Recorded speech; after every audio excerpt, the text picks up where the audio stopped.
სანდრო, მოგესალმებით, ჩვენ ვიმყოფებით ახლა მთავრობის ადმინისტრაციასთან, სადაც დაახლოებით 9 საათის წინ გამოჩნდნენ დიპლომატების ავტომობილები. საუბარი არის ამ შემთხვევაში შეერთებული შტატების, ასევე ევროკავშირისა და დიდი ბრიტანეთის ელჩებზე. ყველა მათგანი ამ წუთებში იმყოფება მთავრობის ადმინისტრაციაში და თქვენ ახლა კადრშიც ხედავთ სწორედ მათ ავტომობილებს. დაახლოებით 9 საათის წინ გამოჩნდნენ ისინი და დიდი ალბათობით ახლა შეხვედრა მიმდინარეობს პრემიერ ირაკლი ყობახიძესთან ერთად. უნდა ითქვას, რომ მანამდე არსებობდა ინფორმაცია იმის შესახებ, რომ ელჩები აპირებდნენ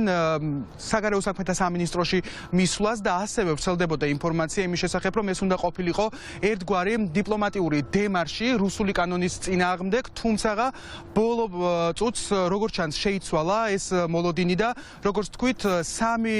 წარმომადგენლობა, ეს არის ევროკავშირის, დიდი ბრიტანეთისა და ასევე გაერთიანებული სამეფოს ელჩები ამ წუთებში აუდიენციას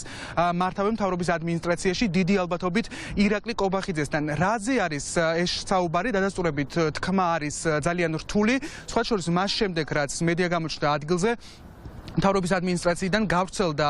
ინფორმაცია იმის შესახებ, რომ ეს შეხვედრა იყო ჩანიშნული ერთი კვირით ადრე და უბრალოდ გადმოიტანეს შეხვედრა ელჩებმა და დღეს გაიმართა, თუმცა უნდა ითქვას ისიც, რომ მანამდე ასევე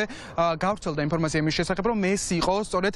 დემარში რუსული კანონის წინააღმდეგ. უნდა ითქვას ისიც, რომ ამ ყველაფერს გუშინ უძღოდა საქართველოს მთავრობის და ირაკლი ყობახიძის მიერ გავრცელებული ოფიციალური განცხადება Facebook გვერდზე, სადაც ისინი ჩვენს დიპლომატიურ წარმომადგენლებს და ჩვენს სტრატეგიულ პარტნიორებს ადანაშაულებდნენ იმაში, რომ ისინი ერევიან საქართველოს საკანონმდებლო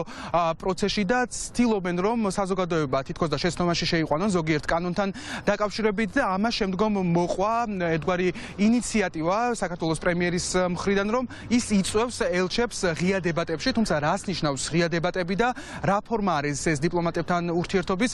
ბოლომდე ამ განცხადებაში დაზუსტებული არ იყო. ის იმ ფონზე, როდესაც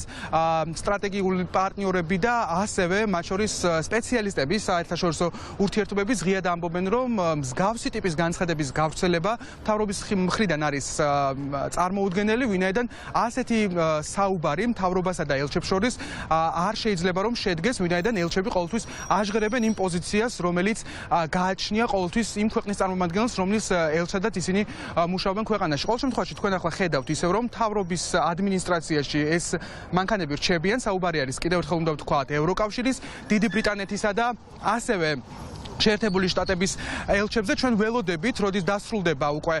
შეხვედრა და მას შემდეგ, რაც ეს შეხვედრა იქნება დასრულებული, შევეცდებით, რომ გავარკვიოთ დიპლომატებთან თუ რატომ იმყოფებიან ისინი ახლა მთავრობის ადმინისტრაციასთან და არის თუ არა ეს ნამდვილად დემარში რუსული კანონის წინააღმდეგ და ბოლოს ის უნდა გავიხსენოთ, რომ ასეთი ტიპის დემარში ორჯერ ვნახეთ მანამდე, ეს იყო მაშინ, როდესაც აღდგა პირდაპირ ფრენები რუსეთთან და მაშინ ელჩებმა დემარში გამოუცხადეს ეკონომიკის სამინისტროს და კიდევ ერთხელ ანალოგიური დემარში ვიხილეთ იუსტიციის სამინისტროში, როდესაც საუბარი იყო მიხეილ სააკაშვილის მძიმე მდგომარეობაზე. მოკლედ ასეთი არის ახლა სანდრო, მაია ვითარება მთავრობის ადმინისტრაციასთან და უახლეს ინფორმაციით ჩვენ დაგიბრუნდებით, როგორც კი გვექნება ამის საშუალება.